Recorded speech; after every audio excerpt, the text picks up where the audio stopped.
एक गांव में जोंग लाओ सान नाम का एक आदमी रहता था। उसके पास एक गधा था जिसका नाम था चुए ताओ। ये गधा बहुत जिद्दी और चिड़चिड़ा मिजाज का था।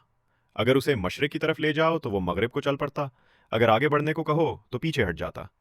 जोंग लाओ सान उसकी जिद से बहुत तंग आ चुका था। एक दिन वो 5 बोरियां अनाज की खरीद कर वापस जा रहा था, जिन्हें उसने गधे की पीठ पर लाद रखा था। रास्ते में एक लकड़ी का पुल आया। जांग लाओसान ने दिल में सोचा, ये जिद्दी गधा फिर उल्टा ही चलेगा। अचानक उसके दिमाग में एक तरकीब आई। उसने गधे से कहा, चुएताओ, हम पुल नहीं पार करेंगे, वापस चलते हैं। गधे ने जैसे ही सुना कि पुल नहीं पार करना, फौरन अपनी गर्दन सीधी की और धप धप करते हुए पुल पर चढ़ गया। जांग लाओसान खुश हो गया कि चलो, चाल कामयाब हुई।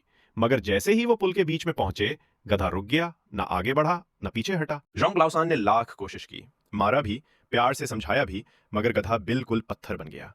इसी वक्त गांव का एक आदमी लीशन इधर से गुजरा, जिसके हाथ में एक बड़ा मुर्गा था।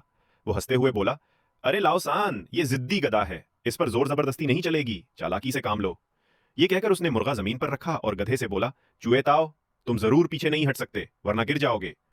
गधे ने जैसे ही सुना पीछे नहीं हट सकते, वो जिद में आकर फौरन पीछे हटने लगा।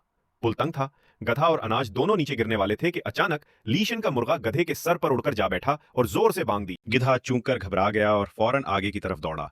यूं वो पुल पार कर गया। जांग लाओ सान ने सुकून का सांस लिया और पूछा, भाई, ये मुर्गा इतना समझदार कैसे है? लीशन हंसा और बोला, ये मुर्गा दरअसल ली जिंग के घर का है। जिद्दी लोगों और जानवरों को सुधारने में माहिर है। एक बार लीजिंग की बीवी ने उसे शराब पीने से रोका, वो फिर भी पीने लगा, तो यही मुर्गा मेज पर चढ़कर शराब गिरा गया।